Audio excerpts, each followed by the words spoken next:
Rajahmundry central jail నుంచి ఆ topic అయితే నేను వెళ్ళిపోతాను. ఉండండి. విడుదలైన దగ్గర నుంచి వైఎస్ఆర్ కాంగ్రెస్ పార్టీ నాయకులు క్యాడరు పరామర్శించి నాకు సంఘీభావాన్ని ప్రకటిస్తున్నటువంటి ప్రతి నాయకులకి నా హృదయపూర్వకమైన ధన్యవాదాలు. అవునా? అయితే ఇదేలా ఉందో హేయంగా నోరు జారే మాటలతో ఏ పని చేయకుండా వాళ్ళు అధిరోహించిన మినిస్ట్రీల సంగతి కూడా వాళ్ళకి తెలియకుండా ఏం పని చేయడానికి వచ్చామో కూడా వాళ్ళకి స్పృహ లేకుండా ఉండే నాయకులు వైఎస్ఆర్సీపీ పార్టీలో మాత్రమే చూడొచ్చు మనం.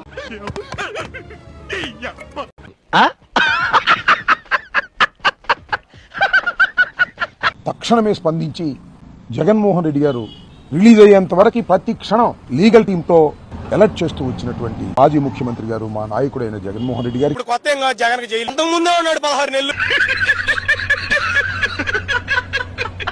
దానితో పాటు చాలా స్ట్రాంగ్ టీమ్ గా తయారైంది legal team YSR Congress party. ఎందుకంటే ప్రభుత్వం వచ్చిన దగ్గర నుంచి బెయిల్ వేయటం క్వాష్ వేయటం దీనిలో చాలా ఎక్స్పీరియన్స్ సాధించారు. జైల్లో గడిపిన తర్వాత రిలీజ్ అయిన తర్వాత మొత్తం నా జీవితం నా కళ్ళ ముందు కిర్రోని తిరిగిందరు. గర్వంగా చెప్పుకోవడానికి గుర్తు చేసుకోవడానికి ఒక గొప్ప విషయం కూడా కనిపించలేదురా. 11:30కి నన్ను తీసుకువెళ్లిన తర్వాత 11:20 నిమిషాలకి నన్ను ఇక్కడి నుంచి అరెస్ట్ చేసి తీసుకువెళ్లిన తర్వాత గోలీ సోడా ఎక్కించండి. వాడు ఏ కోత అయితే గుయ్యకూడదు అది గుసాడు.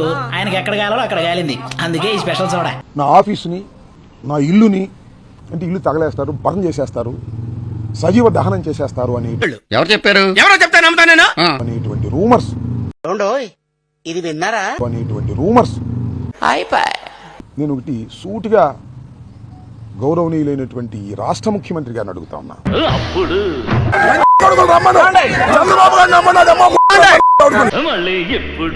గౌరవనీయులైనటువంటి ఈ రాష్ట్ర ముఖ్యమంత్రి గారిని అడుగుతా ఉన్నా, ఇది కరెక్టేనా? 4:30 గంటలకు నేను ప్రెస్ మీట్ పెట్టా. చేసింది పొరపాటు, ఆవేశంలో స్పర్ ఆఫ్ ది మూమెంట్ లో నేను మాట్లాడాను, అది తప్పు అని చెప్పా. చెప్పేటివన్నీ శ్రీరంగ నీతులు, చేసేటివన్నీ దొమ్మల గుడిసెల్లోకి దూరడం.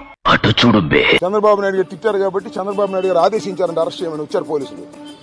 చేసుకొని దమ్ముంటే వెళ్తానికి సిద్ధంగా ఉన్నా. I don't care.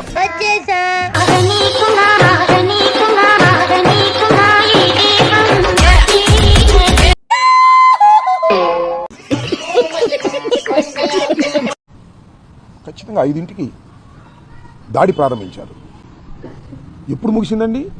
మాకు తెలియదు సార్, మీరు దేశ ముదురు కాబట్టి చెప్పండి. మీరు ముదురు కదా, మీరు 12 తర్వాత ముగిసింది. 12:30కి తీసుకెళ్లారు, 10:20కి తీసుకెళ్లారు.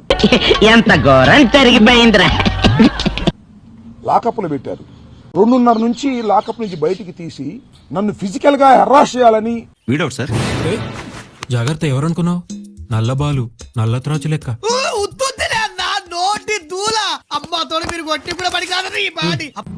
ఒక మాజీ ముఖ్యమంత్రి, మాజీ శాసనసభ్యుడు, మాజీ మంత్రి మీద ఫిజికల్ గా అటాక్ చేయాలని అనుకుంటారా?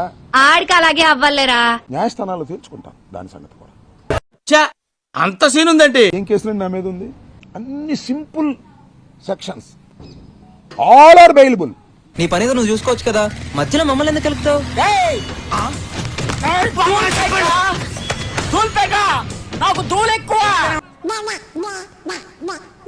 3 కేసులు నా మీద. బిఎన్ఎస్ 35 క్లాస్ 2 ప్రకారం పోలీసులు నోటీస్ ఇచ్చి పంపవలసిన కేసులు. మీరు ఇప్పుడు చెప్తున్నారు, ముందే చెప్పాలి కదా. వ్యవస్థలను మేనేజ్ చేశారు. 18 రోజులు జైల్లో అట్టి పెట్టారు. 3 కేసులు ఒకసారి పెట్టారా? ఒక కేసులో బెయిల్ రాగానే ఇంకో కేసు పెట్టారు. ఆ కేసులో బెయిల్ రాగానే ఇంకో కేసు పెట్టారు. ఏంట్రా ఇది? గేమ్ బాగుందా? నేను పరుష పదజాలం వాడను గాని 18 రోజులు జైల్లో పెడితే ఏం చేయగలిగారా నన్ను? వీడికి ఇంకా తగ్గలా. ఏమండి నారా చంద్రబాబు నాయుడు గారు అరుస్తున్నాడు భయ్యుడు. ఏమండి లోకేష్ గారు, ధైర్యాన్ని తగ్గించగలిగారా? నా కమిట్మెంట్ తగ్గించగలిగారా? ఇంతగా పెంచగలిగారని కూడా ఈ సందర్భంగా నేను మనవి చేస్తున్నా.